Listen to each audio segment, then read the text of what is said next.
You are listening to Bits of Signum, Creator Stories Podcast. Welcome back, everyone, for an episode of Bits of Signum. Today, we're so excited to have Joe Ferencz, CEO and founder of GameFam. We've been digging into this topic of UGC, all things Roblox, UEFN, Minecraft, etc., for about a year now. Eliza, my partner, is on the pod as well, and I'll have her give her background a little bit later in the podcast when we go to a question from you, Eliza. Just give your lens. That would be great. But just suffice it to say, we spend pretty much all day, every day, and twice on Sunday thinking about UGC these days. So you, Joe, have built what is really the largest by many metrics platform inside one of these UGC spaces, namely the largest, which is Roblox.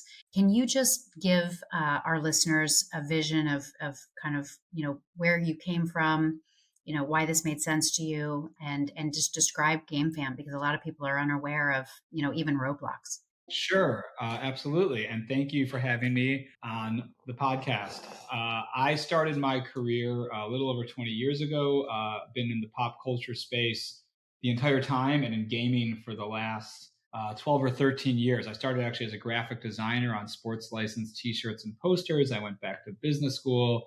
I interned at Disney, postgraduate internship at Nintendo, 2 years at Ubisoft, 3 years at Mattel, and then I've been in the startup world for almost 9 years now.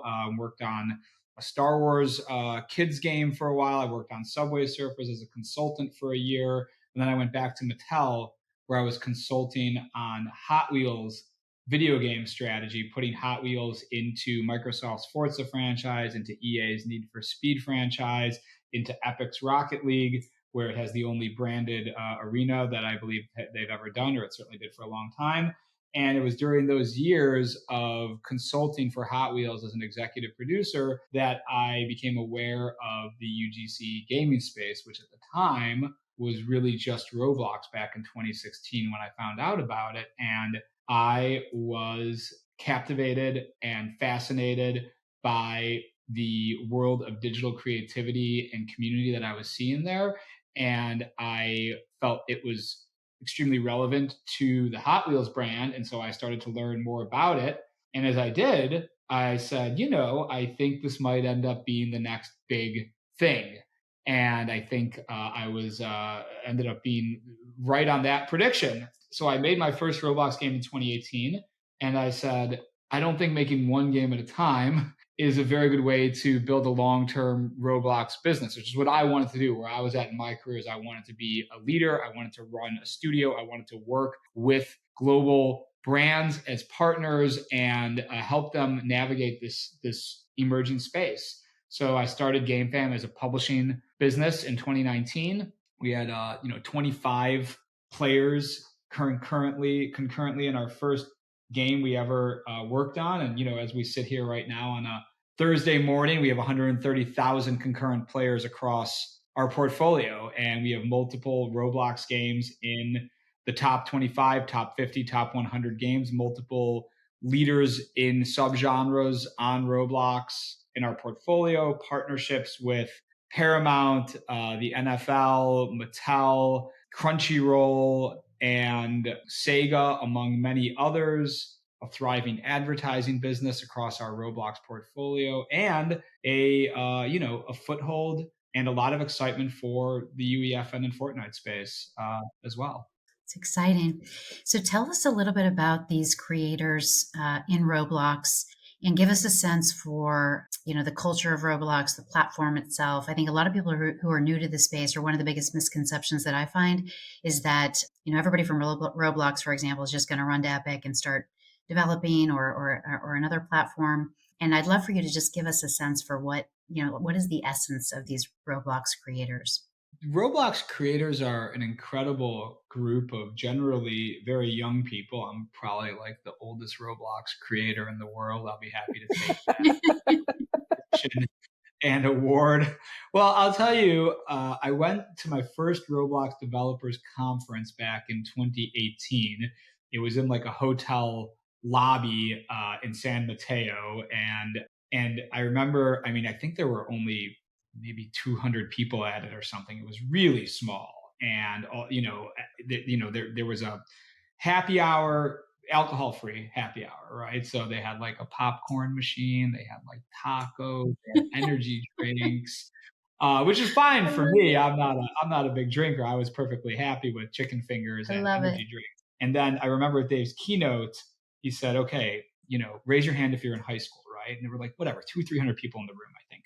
Raise your hand if you're in high school, right? And like all these hands go up and they're like, raise your hand if you're in college. And like less hands go up and they're like, raise your hand if you're out of college. And I'm like, me, hey everybody, hey, I'm out of college by a few years and then some, and I love it. I mean, so the average Roblox developer is 16 to 24 years old still probably, and they're starting to age up, right? So there's starting to be some in their late 20s and even early 30s, with kids of their own, and it's great. But the average one is still quite young. They're an extremely impressive and highly motivated group of young developers who are out to delight audiences and create significant income opportunities for themselves as individuals along the way. They live and breathe the platform. When we first started GameFam, one of our value props was like, hey, we're from off the platform, like we know like bigger video games that you've heard of, and we've been in the mobile app store and we have best practices. And they were like, but you don't know Roblox.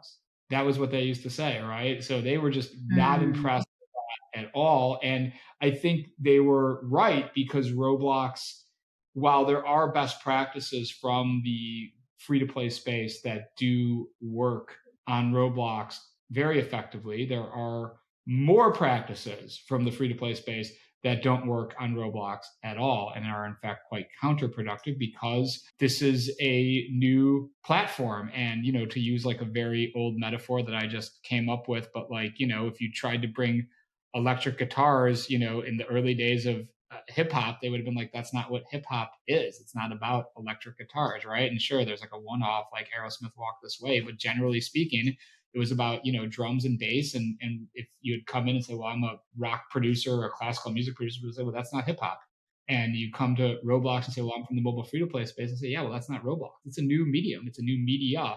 It's a new art form. So that was a lot of learnings for us, and a lot of getting to know this incredible cohort of young developers. It's really interesting to me to think about you doing deals and signing contracts with this group of developers, and I wonder, is that a challenge that we just don't see outside of gaming? I think there are a lot of traditional game developers that I speak to that say, I just don't get it. I don't get Roblox. And what you just alluded to in terms of the age makes a lot of sense as to why they don't get it. And also, just, is there volatility in your world because you're having to navigate these younger, this younger crew that hasn't done deals in the past? Or how do you navigate that?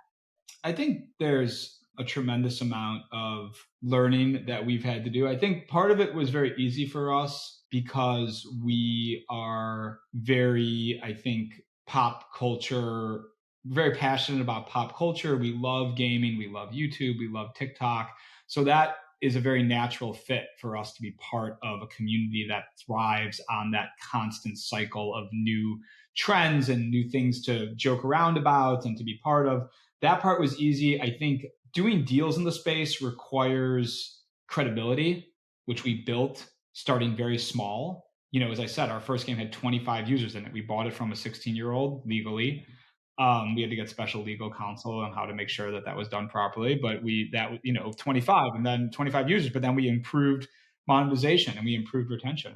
So we went to the next game up that may have had whatever it was, 100 users, 200 users, and say, okay, well, we did that once, and let's do it again on a bigger game. By the time we got up to developers where we're talking about scaled amounts of revenue and users, we had that credibility as operators on the platform. Then you need to have relationship building skills.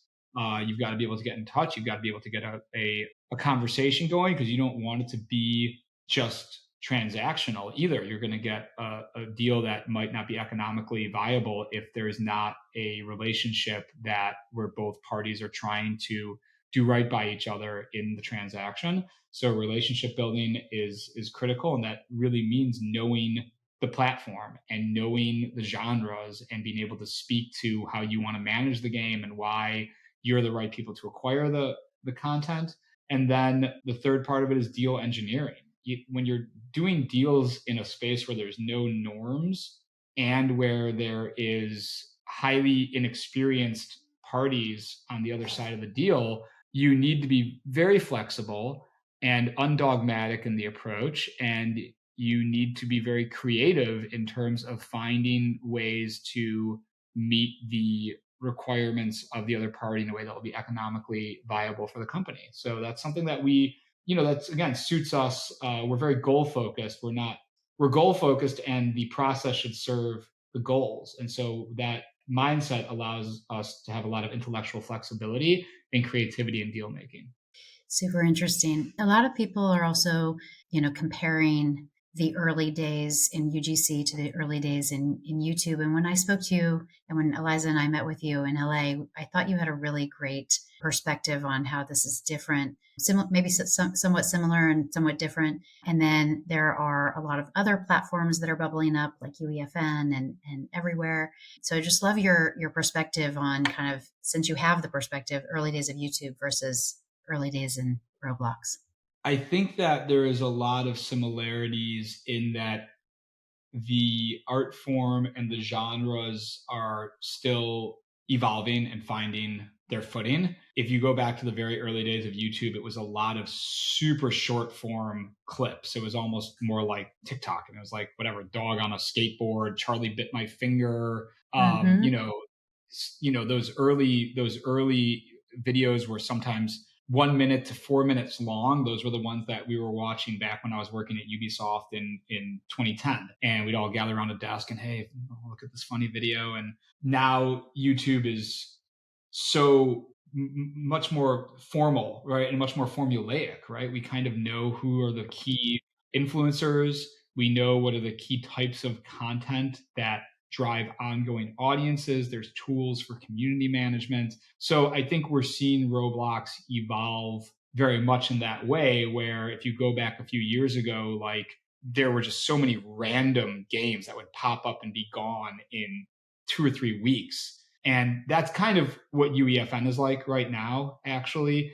But on Roblox, we're now seeing games that have multi-year sustained longevity at a multi-million-dollar earning rate. Not a lot of them, but quite a few, more than a small number of them. And we have quite a few in our own portfolio. The Sonic the Hedgehog game that we have under license with Sega, our game War Tycoon, our game Car Dealership Tycoon. These games have multi-year sustained huge revenue streams. I mean, huge relative to at least the UGC gaming space. So the difference in YouTube and Roblox that's so important for us as a long-term value creation oriented startup is that we are not reliant on individual talent, and that the data streams are infinitely richer, and that we can monetize our audiences directly in a way that they get clear additional entertainment value from, versus on YouTube, right?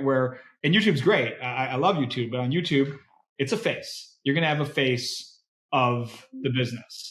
I just met with some friends in Tokyo who are starting a VTuber business to service brands. I'm like, that is a great idea, right? Because the face is a cartoon character, and that gives them a lot more flexibility in terms of how they run the business. But typically, it's a person, so that person is the channel. The data streams are obviously very limited, right, to thumbnails and completion rates and drop off rates. But you can't live operate a video.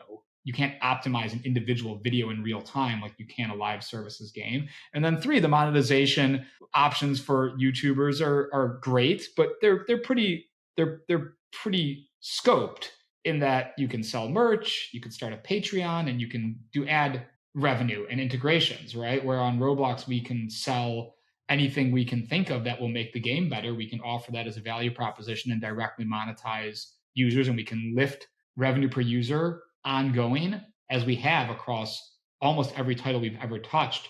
We've seen 100, 200, 300, 500% lifts sustained in revenue per user after we take over those titles. And how do you think about these other platforms? Will we see the Roblox developers moving to UEFN, or will we see a different demo of developers, getting started on UEFN? And how do you think about GameFam's opportunities really and outside of Roblox? So the first thing is what kind of our opportunities outside of Roblox that I want to speak about, which is Roblox remains our focus, right? And we have a really passionate group of developers here, and they want to spread their wings. They want to try other things out of creativity. We have a long-standing relationship with Epic as well, and we've done work for Epic as a vendor and a partner. And we pride ourselves on our production skills and the production values that we bring to the space. So it's not I think it's a credit to that mindset that we do work directly with Roblox and we do work directly with Epic.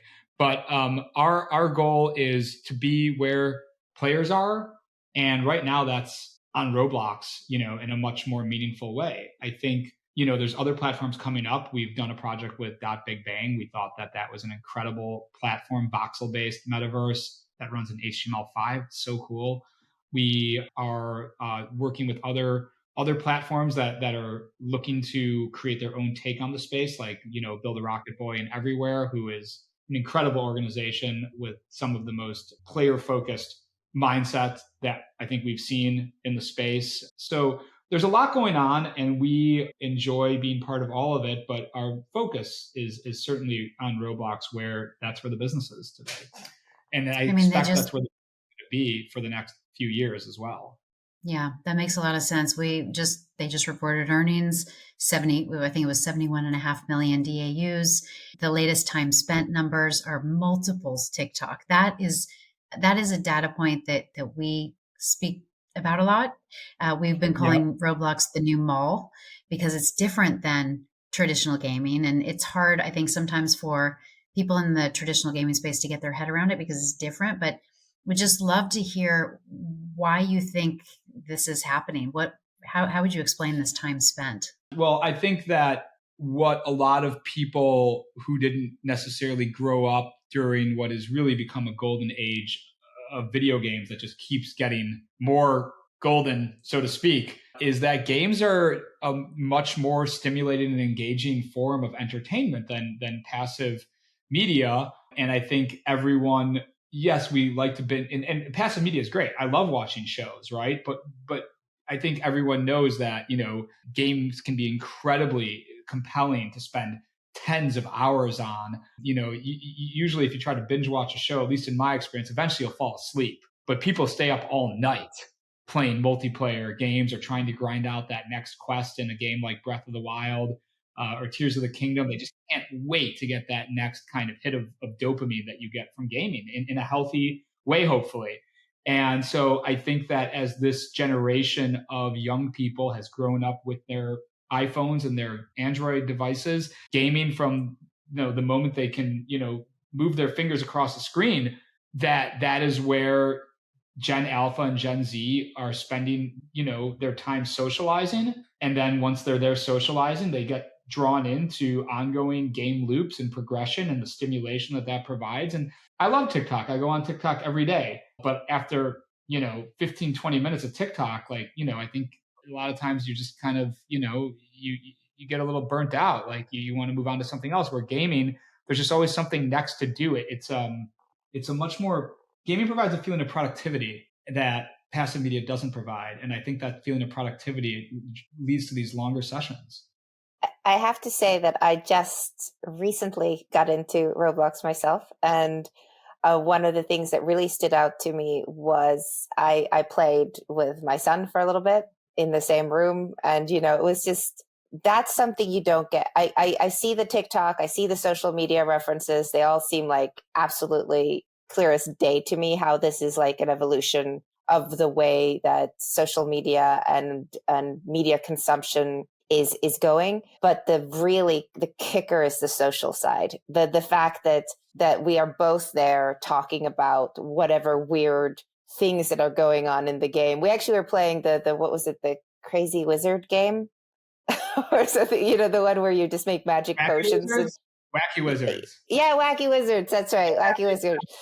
the creator. He's a brilliant guy, a New Zealander, actually. Just had a few kids, actually. That gentleman. That But, was one of those that like, okay, you go in there, you're making potions, and it's just essentially that. But when you're trying them out on each other, that's every kid's fantasy. The idea that you could cook up potions and then try them out on each other, and return to normal. You get a big head, you turn into a zombie. It's hilarious. I mean, and it's hilarious as an experience, but then it's hilarious for content creation, right? You've got then all these Twitch streamers and the rest of like linear format type content creators who will just find ways to express themselves in this space that will great content.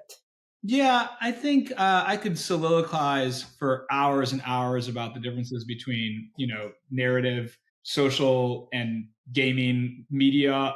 But yeah, I think the multiplayer thing is a huge piece of it, right? The in the real time socialization, and that's what's made Roblox go, is a place where first and foremost, young people who didn't really have a lot of remote socialization opportunities in a safe environment, in a digitally safe environment, could go and have free open chat, could express themselves to their avatars, and could have endless adventures, right, in the metaverse. That's what that's all about. So I think that's, at the end of the day, if you look at the top games on Roblox, almost all of them are profoundly social in nature. And there are genres emerging that are only on Roblox because of Roblox's inherent multiplayer networking that works so well, that has allowed people just to come up with random ideas that found a foothold. And that's what UGC is about, whether it's TikTok or YouTube or Roblox. The idea of democratizing content creation leads to a variety of experiences, like our game Twilight Daycare, right, which has had 2 billion play sessions since we acquired it in May of 2021, and has, let me tell you, it has how many people playing it right now? It has 9,500 people playing it right now, right? So, and we've had a web series based on it, we've had a toy line based on it.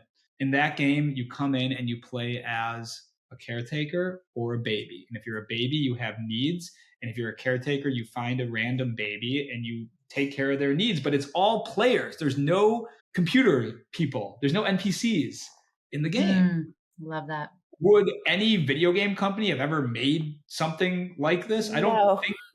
I don't think so, right? This has been a huge franchise for us, licensed, become a show.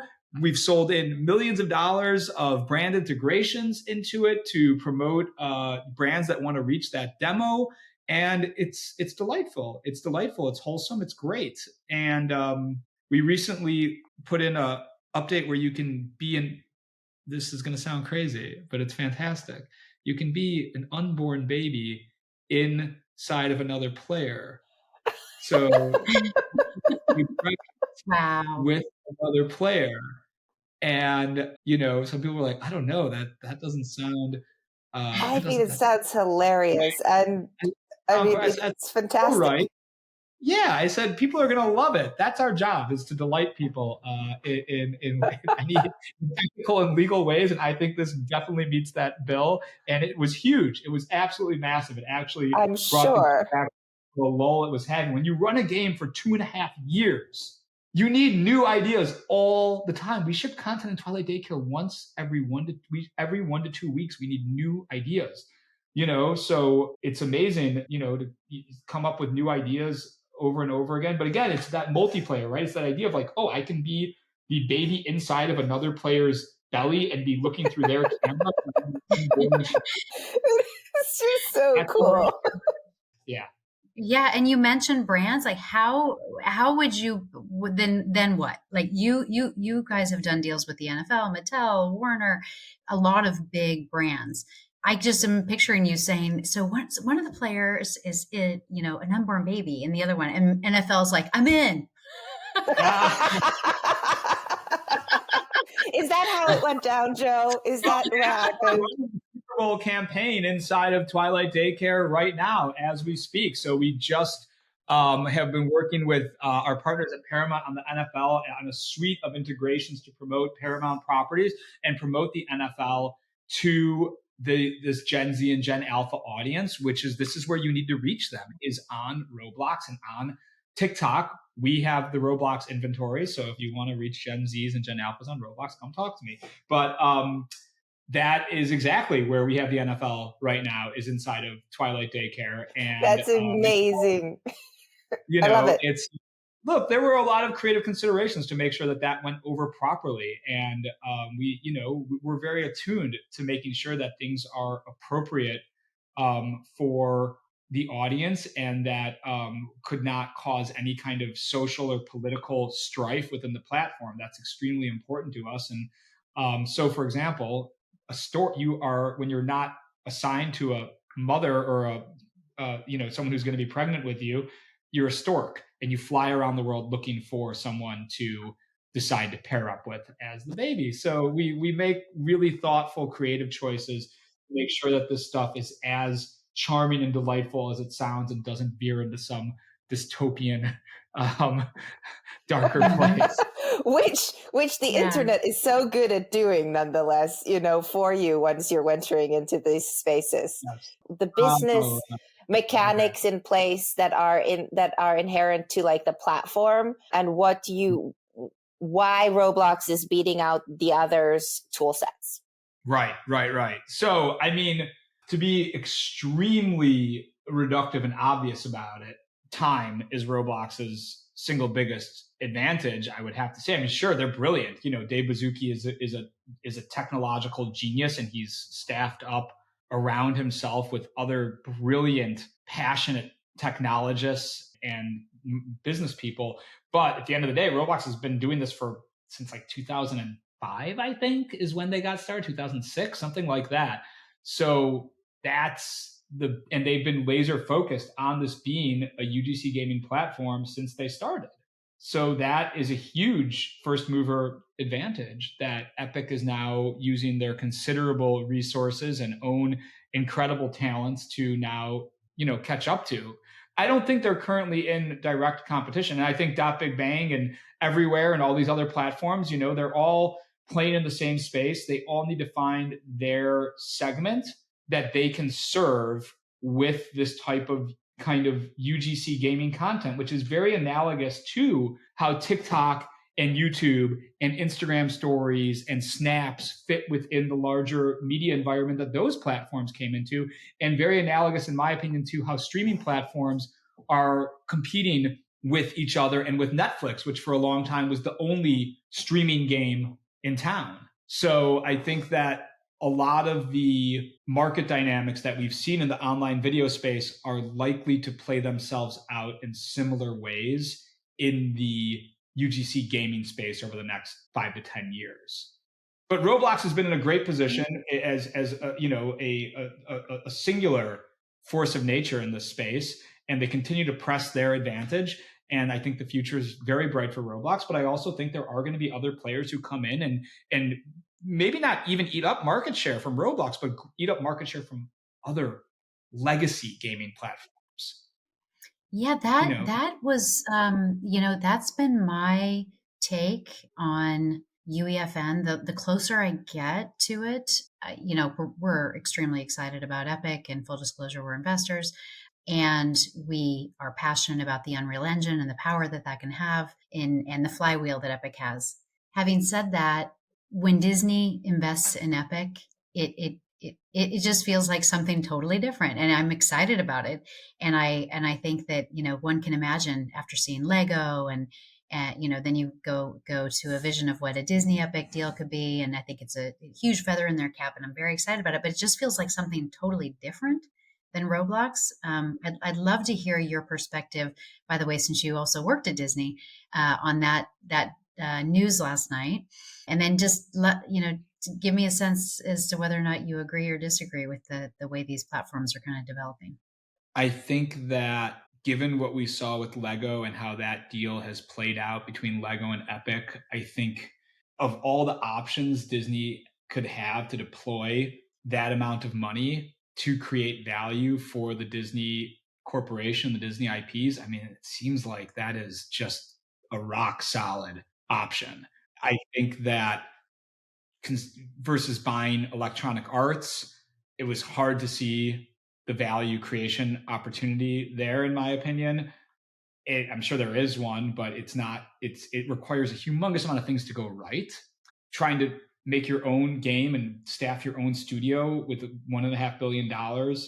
Again, you need a lot of things to go right. And giving $1.5 billion to Epic to reprise what they've done with Lego, but with a totally different creative take on it and with the Disney IP that's already all on there, seems like you don't need that many things to go right. You just need another great Epic flagship product, which they have a very strong track record of delivering. So I'm very excited as a lifelong Disney super fan. I'm very excited about this. I think it's going to generate significant upside for everyone involved. Disney's going to have a huge engagement revenue stream from it, assuming that that's how they've structured the deal.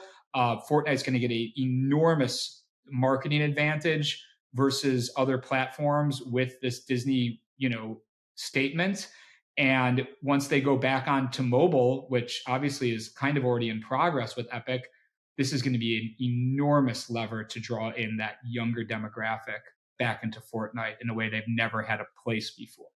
Lego plus Disney, I mean, that's an incredible powerhouse of engagement opportunities for all ages fans and family gaming and young players. Definitely. So I'm going to turn it over to Eliza on transmedia opportunities. But before I do that, I want to ask you one more question about originals versus branded experiences. You're a leader in both. And I just want to get into your head and understand how you think about ROIs of both of them. Do you think about building a kind of a balanced portfolio? How do you think about those two?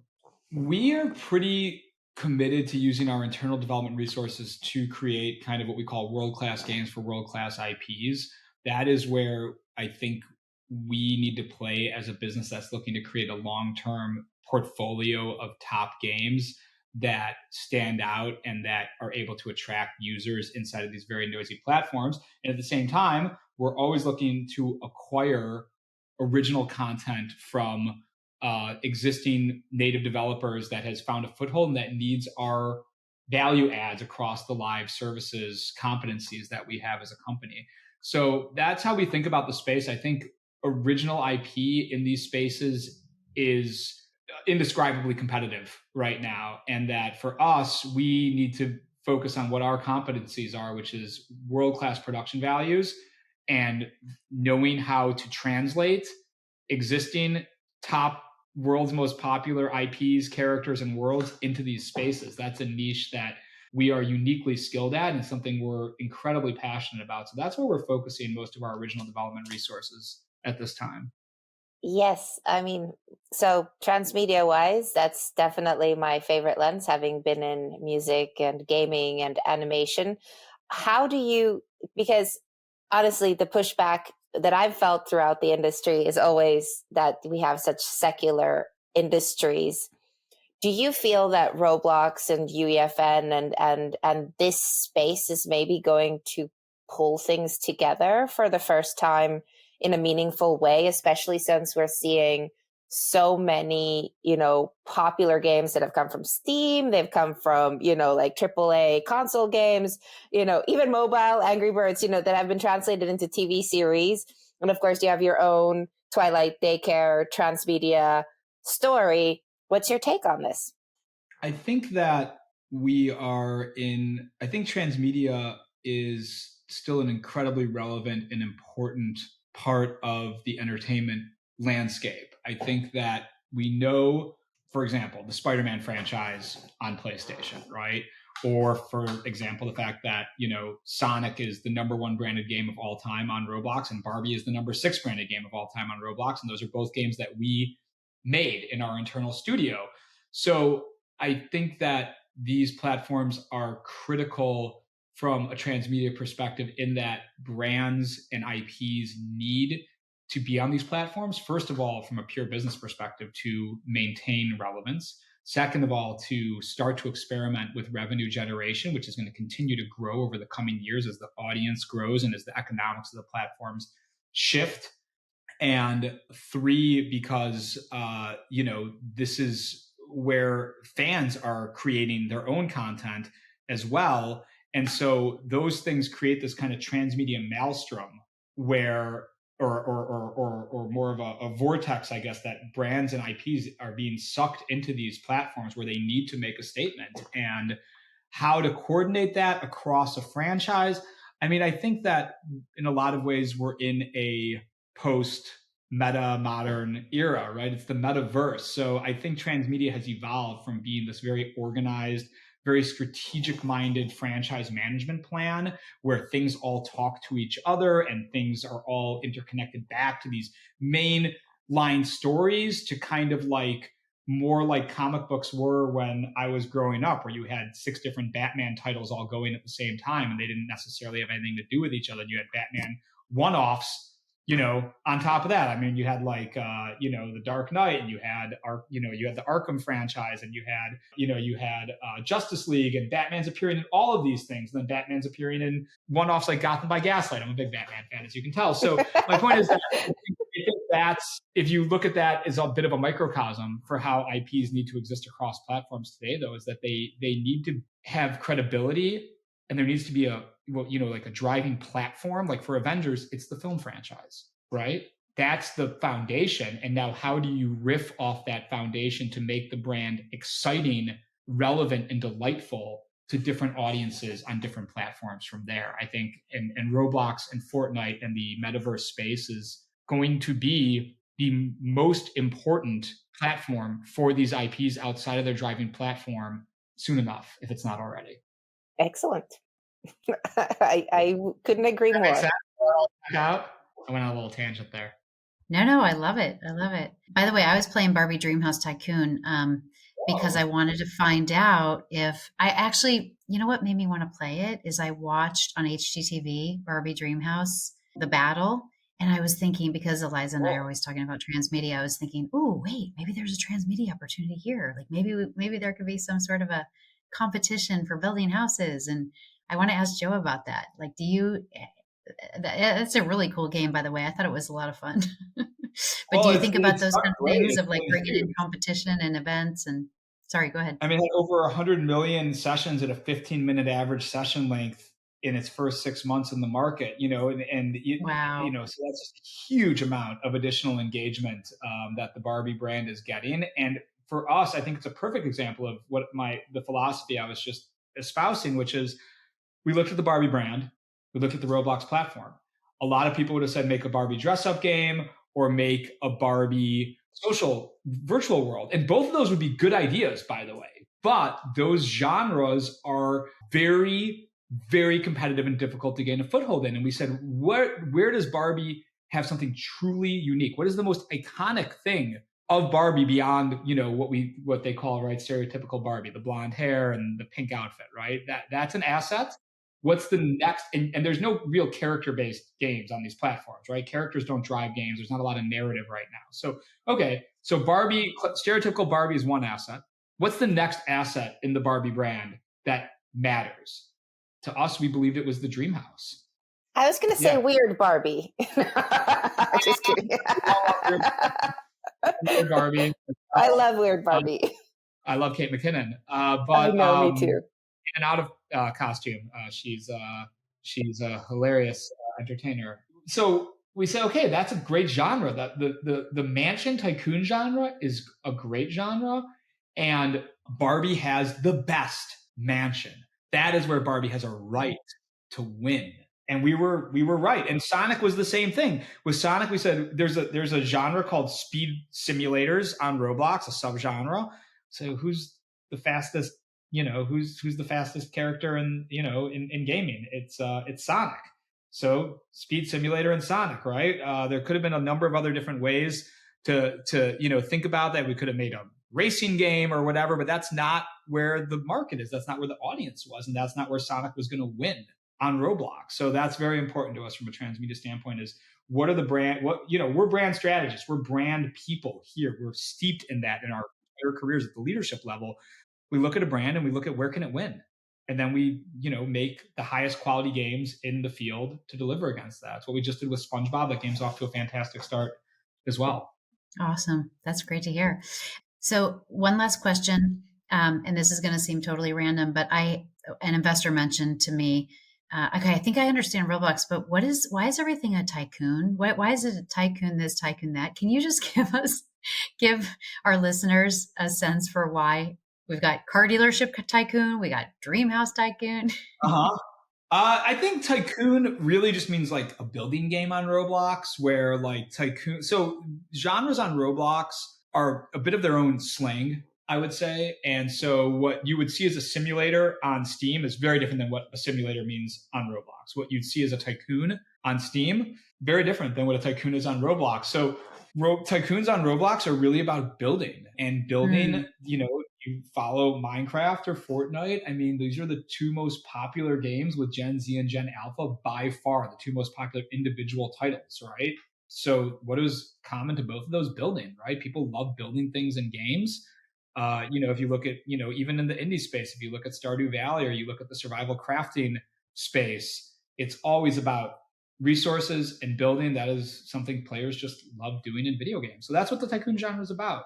So it can have a lot of different flavors to it, right? Barbie Dreamhouse Tycoon is a very different experience than Car Dealership Tycoon is a very different experience than War Tycoon. Obviously, very different games, but all building. And Tycoon to the Roblox community says it's about building. Love it. Thank you so much, Joe. This has been incredibly insightful, as always, and we're going to have to get you back on the pod. And congratulations to all of your success so far, and we look forward to following it all in the future.